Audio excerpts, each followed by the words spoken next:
Today we will discuss about integration by partial fractions. इसमें first case है कि Q X के अगर factor linear and non repeated होते हैं। यहाँ पर पी एक्स और क्यू एक्स दो फंक्शन है, ठीक है, वो एक्स के फंक्शन है। पी एक्स की जो डिग्री है क्यू एक्स की डिग्री से कम है। फर्स्ट केस है कि क्यू एक्स एक लीनियर पॉलिनोमियल है और इसके जो फैक्टर हैं नॉन रिपीटेड है, ठीक है। तो इस केस में क्या फॉर्मूला बनता है, P x upon Q X A one upon x minus A one A two upon x minus A two, मतलब सेपरेट आप वेरिएबल रखेंगे देन उसे सॉल्व करेंगे। सेकंड मेथड है इसका, सेकंड स्टेप है कि अगर ये पॉलिनोमियल क्यू एक्स इसका फैक्टर लीनियर एंड रिपीटेड हो, क्या हो सकता है। सपोज़ करो ये आपका क्यू एक्स एक पॉलिनोमियल फंक्शन है, इसके फैक्टर एक्स माइनस ए वन है, तो एक्स माइनस ए वन की पावर एन, इसके एन फैक्टर होंगे, ठीक है। वो कैसे हैं, रिपीटेड हैं। तो उस केस में आप वेरिएबल कैसे लेट करेंगे, a one upon x minus A one, A two upon x minus A one का स्क्वायर डैश डैश ऐसा वन। थर्ड है हमारा, थर्ड स्टेप में अगर क्यू एक्स जो पॉलिनोमियल है क्वाड्रेटिक पॉलिनोमियल है, क्वाड्रेटिक पॉलिनोमियल नॉन रिपीटेड, उन्हें कैसे लेट करेंगे, p x upon Q x equal a x b upon में a x square b x plus c. ये पॉलिनोमियल गिवन होगा, उन्हीं के कांस्टेंट लेट करने के लिए ए एक्स प्लस बी, ठीक है। अगर कोई और दूसरा पॉलिनोमियल है तो इन दोनों कांस्टेंट को रहने छोड़कर दूसरा कोई कांस्टेंट ले लेंगे, ठीक है। फर्स्ट क्वेश्चन डिस्कस करते हैं।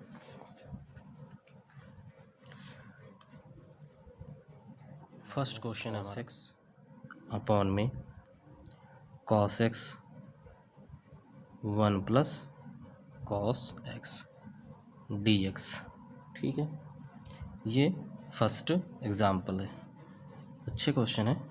पहले मैं क्या करूँगा, कॉस एक्स को टी लेट कर लूँगा, let cos X equal T, ठीक है। उसके बाद में यहाँ पर क्या हो जाएगा, वन माइनस टी अपॉन में टी वन प्लस टी, ठीक है। और ये क्या बन जाएगा हमारा, ये इस तरह बन गया। इसे इंटीग्रेशन साइन मत लगाओ क्योंकि यहाँ पर पार्शियल फ्रैक्शन यूज़ करूँगा।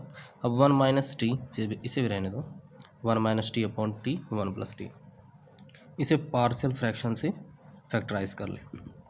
इसे लिख सकते हैं a upon t plus second factor के लिए दिस वन, ठीक है। अब जल्दी से इसको क्या कर लेते हैं, फैक्टराइज।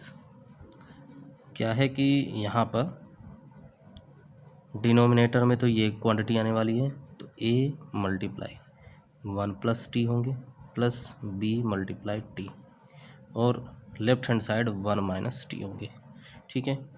अब जो कांस्टेंट है अननोन कांस्टेंट, वो वैल्यू क्या होंगे, a into one a into t plus B t. अब ये हो गया आपका कांस्टेंट, ये हो गया विदाउट फंक्शन टी, और ये क्या है A T plus B T, इसमें टी कॉमन लेंगे तो ए प्लस बी, इसमें वेरिएबल टी है आपका। अब दोनों तरफ कंपेयर कर लो, यहाँ पर है ओनली एक कांस्टेंट ए है, यहाँ पर वन है, तो कंपेयर करने पर हुआ आपका ए इक्वल वन, और ए प्लस बी कंपेयर करने पे कितना हुआ, यहाँ पर टी का कोफिशिएंट माइनस वन है, तो ये हो गया माइनस वन। अब यहाँ पर ए और बी की वैल्यू सॉल्व कर लें, ए वन है तो बी की वैल्यू कितनी आनी चाहिए, यहाँ पर रखेंगे तो ये हो जाएगा one plus b equal minus one, so b equal minus two. इसका मतलब ए की वैल्यू मुझे वन और बी की वैल्यू माइनस टू मिली है, ठीक है। अब मैं यहाँ पर रख दूँगा और इसके बाद टी की जो ओरिजिनल वैल्यू है वो रख देंगे, ठीक है। तो क्या बन गया, इंटीग्रेशंस, ये बन गया हमारा। अब मैं इसके प्लेस पे ये रखूँगा, तो ए के प्लेस पे आया वन अपॉन टी प्लस तो नहीं, माइनस है तो माइनस रखेंगे, two upon one plus T, ठीक है। ये डी एक्स रहने दो यहाँ पर क्योंकि टी को मैं ओरिजिनल वैल्यू रखूँगा यहाँ पर, 1 अपॉन कॉस एक्स, और ये हुआ आपका 2 अपॉन 1 प्लस कॉस एक्स, ठीक है, डी एक्स। अब आगे इंटीग्रेशन कर लें। 1 अपॉन कॉस एक्स होता है क्या, sec X D X minus, अब यहाँ पर क्या करेंगे, 2 अपॉन 1 प्लस कॉस एक्स है तो हाफ एंगल के फॉर्मूले के यूज से 1 को एलिमिनेट कर सकते हैं। तो कॉस एक्स होता है 2 cos square X by 2 minus 1, तो 1 अपने आप कैंसिल हो जाएगा, तो यहाँ रह जाएगा आपका 2 cos square X by 2 D x. 2 से 2 कैंसिल हो गया। इंटीग्रेशन सेक एक्स होता है log sec X plus tan X, ठीक है। इंटीग्रेशन सेक एक्स होता है log sec X plus tan X minus, ये हो गया आपका integration sec square X by 2 D X, ठीक है। अब ये जो क्वांटिटी, इसका इंटीग्रेशन सेक स्क्वायर का इंटीग्रेशन होता है टेन एक्स बाई 2, यहाँ पर एक्स बाई 2 है, इसका डिफ्रेंसिएशन हुआ 1/2, 1/2 से डिवाइड करेंगे, डिवाइड कर दिया मैंने, प्लस सी, और इसे एज इट इज़ लिखेंगे log sec X plus tan X, ठीक है। अब करना क्या है हमें, log sec X plus tan X, ये फाइनल आंसर है, 1/2 है तो ये ऊपर आएगा 2 tan X by 2 plus C, ठीक है। ये हमारा फर्स्ट क्वेश्चन है। सेकंड क्वेश्चन देखते हैं।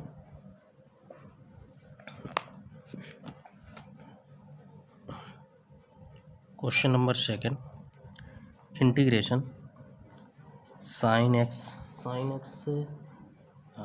X upon sine 4x D X, ठीक है। इस टाइप के क्वेश्चन कैसे सॉल्व करेंगे, हमें पार्शियल फ्रैक्शन में चेंज करना है, तो सबसे अच्छा आइडिया क्या आया कि साइन 4x है, इसे साइन 2x में ब्रेक करना चाहिए, तो लिखेंगे इंटीग्रेशन साइन एक्स अपॉन में साइन 4x, तो क्या लिख सकते हैं साइन 2 इंटू 2x, और इसे साइन 2x के फॉर्मेट में चेंज करेंगे, तो आंसर क्या आया 2 into sine 2x into cos 2x D X, ठीक है।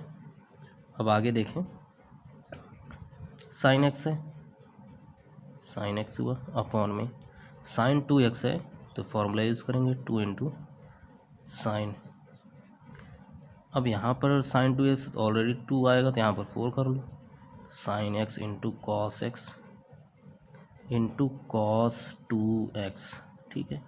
1 साइन एक्स से 1 साइन एक्स कैंसिल, ठीक है। तो हमारे पास अब क्या है, यहाँ पर इंटीग्रेशन साइन एक्स अपॉन में 4 cos x into cos 2x, ठीक है। तो ये आ गया हमारे पास, अच्छा साइन एक्स नहीं है यहाँ पर, ठीक है, D x, 4 cos x cos 2x। अब या तो कॉस 2x को मैं ओपन कर दूँ, ये हो सकता है 2 कॉस स्क्वायर एक्स माइनस 1, फिर प्रॉब्लम कहाँ आ रही है, प्रॉब्लम आ जाएगा उन्हें ब्रेक करने में।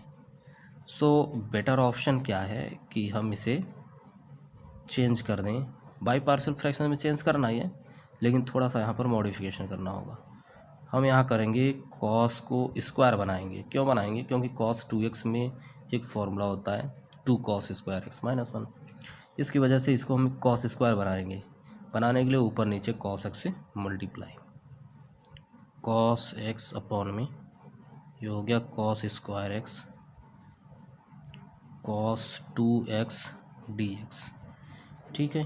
तो ये हुआ आपका integration cos x 4, cos square x को लिखा है मैंने, क्या लिखूँगा यहाँ पर कॉस स्क्वायर एक्स को 1 माइनस साइन स्क्वायर एक्स, ठीक है। कॉस 2x में साइन का फॉर्मूला यूज़ करो, क्या होगा 1 minus 2 sine square x D x,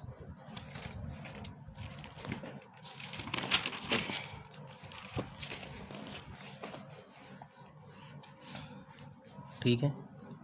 तो इंटीग्रेशन मैं साइन एक्स को टी लेट कर लूँगा, साइन एक्स को टी लेट किया, साइन एक्स का differentiation cos x D x equal D T. ठीक, उसके बाद ये कि हो गया आपका डी टी अपॉन में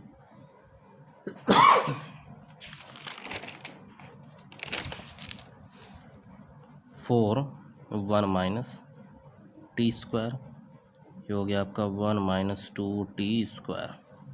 अब जस्ट इसे तुरंत हम बाई पार्शियल फ्रैक्शन में ब्रेक कर लेते हैं। देखिए 1 अपॉन 1 माइनस टी स्क्वायर और 1 माइनस 2t स्क्वायर। ठीक है, बाई पार्शियल फ्रैक्शन में ब्रेक करते हैं और आंसर क्या आएगा। ठीक है, इसे लिखेंगे ए एक्स प्लस बी अपॉन में 1 माइनस टी स्क्वायर। ठीक है, और प्लस लिख दूंगा, ये तो कांस्टेंट हो गए, और यहाँ पर लिखूंगा मैं सी एक्स प्लस डी अपॉन में 1 माइनस 2t का स्क्वायर। अब जल्दी जल्दी इसे सॉल्व कर लेते हैं। तो ए एक्स प्लस बी, इसका इसके साथ मल्टीप्लाई तो हो गया 1 माइनस 2t स्क्वायर। ठीक है, प्लस सी एक्स प्लस डी, इसका मल्टीप्लाई 1 माइनस टी स्क्वायर के साथ।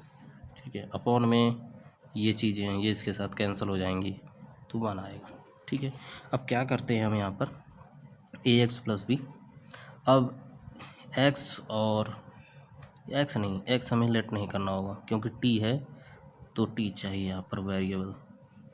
ठीक है, अब सॉल्व कर लेते हैं इसे।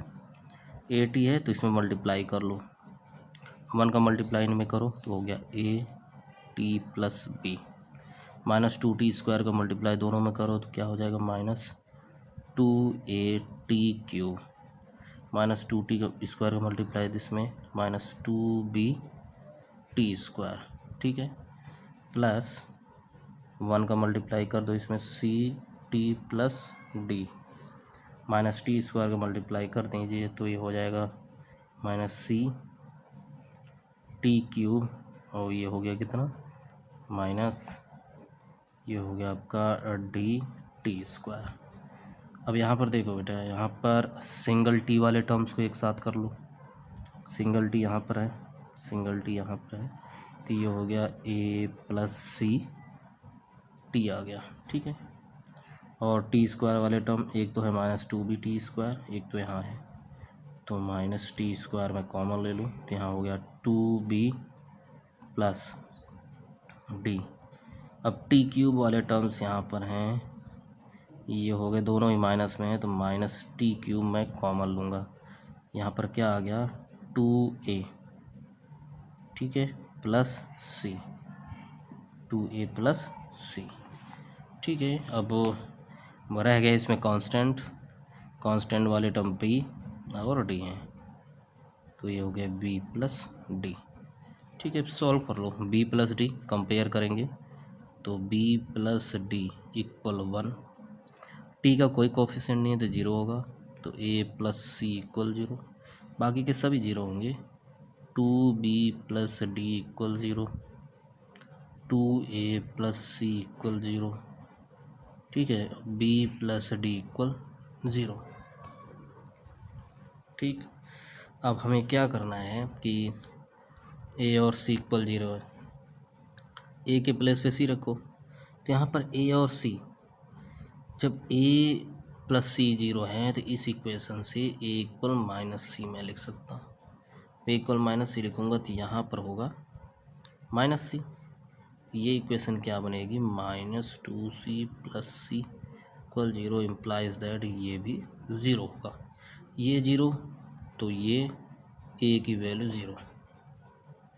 ठीक, तो a और c ऑटोमेटिक 0 है। उसके बाद आपको b और d की वैल्यू निकालनी है।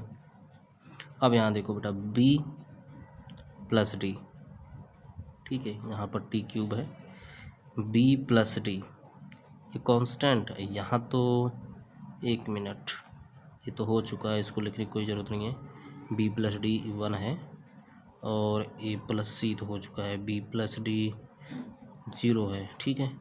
b प्लस डी 1 है, 2b प्लस डी 0, तो यहाँ से हम लिखेंगे क्या, d equal minus 2b, d के प्लेस लिखेंगे इस इक्वेशन में, तो ये हो गया आपका d के प्लेस में माइनस 2b, तो b माइनस 2b इक्वल 1, ये होगा minus b, minus b equal 1, सो b इक्वल माइनस 1।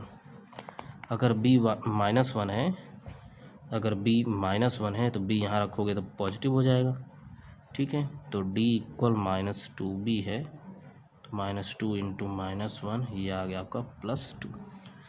सो b की वैल्यू आपको माइनस 1 रखनी है, d की वैल्यू आपको 2 रखनी है इसमें, ठीक है।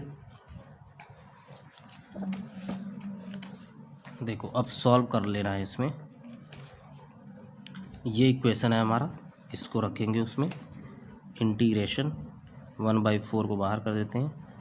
अब यहाँ पर a के प्लेस पे 0 है, b के प्लेस पे माइनस 1 है, कहेंगे माइनस 1 अपॉन कितना है यहाँ पर 1 माइनस टी स्क्वायर, ठीक है। और प्लस है, c 0 है तो d के प्लेस पे 2 है, तो 2 अपॉन 1 माइनस 2t स्क्वायर, ठीक है। उसके बाद dt, अब इंटीग्रेट कर देंगे, minus 1/4 integration 1 minus T square dt, ठीक है, प्लस 1/4, ये 2/4 हो जाएगा यहाँ पर, 2/4 इंटीग्रेशन 1/1 माइनस 2 टी स्क्वायर और dt। अब इसमें आपको फॉर्मूला पता होना चाहिए, इंटीग्रेशन 1 माइनस एक्स स्क्वायर, ठीक है। तो 1 माइनस एक्स स्क्वायर क्या होता है, फॉर्मूला 1 माइनस एक्स स्क्वायर का फॉर्मूला क्या होना चाहिए, इसमें आपको पता होना चाहिए एक्स स्क्वायर माइनस, ठीक है। तो ये हो जाएगा आपका ए स्क्वायर माइनस एक्स स्क्वायर का फॉर्मूला यूज होगा। फॉर्मूला है हमारा इंटीग्रेशन 1 अपॉन, ये होता है हमारा कौन सा फॉर्मूला है, a square minus x square d x, ये फॉर्मूला होता है 1/2a लॉग, ये हो जाएगा आपका a प्लस एक्स अपॉन में a माइनस एक्स, ठीक है। ये फॉर्मूला हो जाता है हमारा, ये लॉग का फॉर्मूला होता है, ठीक है। अप्लाई करें इस पर तो हो जाएगा इंटीग्रेशंस 1/4, ठीक। तो इंटीग्रेशन करने पर माइनस है तो ये होगा लॉग, तो हो जाएगा 1/2, तो 1 प्लस टी अपॉन में 1 माइनस टी, ठीक है। उसके बाद सेकेंड इंटीग्रेशन है प्लस 2/4 इंटीग्रेशन 1 अपॉन, ये है 1 माइनस 2t स्क्वायर dt, ठीक है। यहाँ पर -1/8 log 1 plus T upon 1 minus T plus 2/4 into 1/2 integration 1 upon 1/√2 का square minus T square dt। यहाँ पर क्या किया मैंने कि 2t स्क्वायर था तो वहाँ से 2 कॉमन लेंगे, 2 बाहर आ गया तो ये हो गया 1/2, ठीक है। 1/2 हुआ तो इसे हम लिख सकते हैं 1/√2 का स्क्वायर माइनस टी स्क्वायर, ठीक है। अब इसे सॉल्व कर लेते हैं, ये 2 से कट गया, 2 आएगा -1/8, ठीक है, -1/8 log 1 plus T upon 1 minus T, ठीक है, प्लस ये हो गया 1/2 इंटू 1/2। अब इसे फॉर्मूला अप्लाई करूँगा तो आएगा हमारा 1/2a होता है, ए के प्लेस 1/√2, 1/√2 इंटू लॉग, ये हो गया हमारा कितना आएगा 1/√2 minus plus T 1/√2 minus T, ठीक है, प्लस सी -1/8 लॉग। अब यहाँ पर टी की वैल्यू आप रख लेंगे, टी की वैल्यू कितनी है टी की वैल्यू कितनी दी गई थी आपको टी लेट करने के लिए साइन एक्स, टी है sine x, T sine x है तो 1 प्लस साइन एक्स। ठीक है, वैल्यू रखें या रखें कोई दिक्कत नहीं है। 1 प्लस साइन एक्स और 1 माइनस साइन एक्स प्लस, अभी ये क्या होगा देखो, वो रूट टू ऊपर जाएगा, ये हो गया आपका 1/4, रूट टू ऊपर गया और कटने के बाद नीचे रूट टू आया तो हो गया 1/√2। यह है लॉग, ये बैलेंस कर लो तो हो गया 1 प्लस √2t अपॉन में 1 माइनस √2t प्लस सी। यहाँ टी को सब्सटीट्यूट कर दें, -1/8 log 1 plus sine X upon में 1 minus sine X plus 1/4√2 log 1 plus √2 sine X upon में 1 minus √2 sine X plus C. So this is the answer. इसे solve करके बताया गया है, वैसे तो काफ़ी लेंदी हो गया ये, सॉल्व करने पर स्टेप बाय स्टेप में